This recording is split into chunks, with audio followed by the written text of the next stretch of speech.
Hi St. Matthews, I'm Dylan and this is another St. Matthews CCD update. Have you ever had to do something that made you scared? Have you ever had to perform a duty that you did not want to do? In today's gospel, Jesus begins to let his disciples know exactly what he came to do. And it's something he knows will not be pleasant, suffering and dying on the cross. And now we go to Quinn for today's gospel. The hour has come for the Son of Man to be glorified. I solemnly assure you, unless a grain of wheat falls to the earth and dies, it remains just a grain of wheat. But if it dies, it produces much fruit. The man who loves his life loses it, while the man who hates his life in this world preserves it eternally. If anyone who would serve me, let him follow me. Where I am, there will be my servant. If anyone serves me, him the Father will glorify. My soul is troubled now, yet what should I say? Father, save me from this hour. But it was for this hour that I was to come. Father, glorify your name.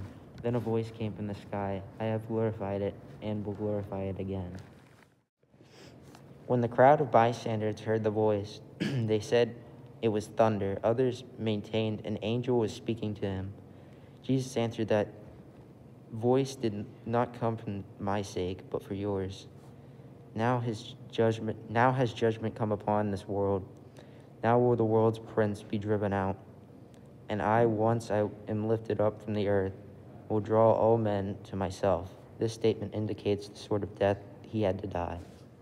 We've got a lot to look at from this reading. And for answers, we turn to our 7th and 8th grade students. First is this one. Unless a grain of wheat falls to the ground and dies, it remains just a grain of wheat. But if it dies, it produces much fruit. I think that means that even though it is sad that Jesus is being crucified, many good things will come out of it. The next line is, I am troubled now, yet what should I say? Father, save me from this hour. But it was for this purpose that I came to this hour. Father, glorify your name. This means he is scared because he knows he's about to die, but he's going to do it anyway because he wants to praise God. And the last one is, now the ruler of the world will be driven out. And when I'm lifted up from the earth, I will draw everyone to myself. This means that Jesus is going to die and then resurrect. These are important messages for us as we get closer to Easter. Thanks to all the 7th and 8th grade CCD students for their thoughts. We'll see you next week for another St. Matthew's CCD update.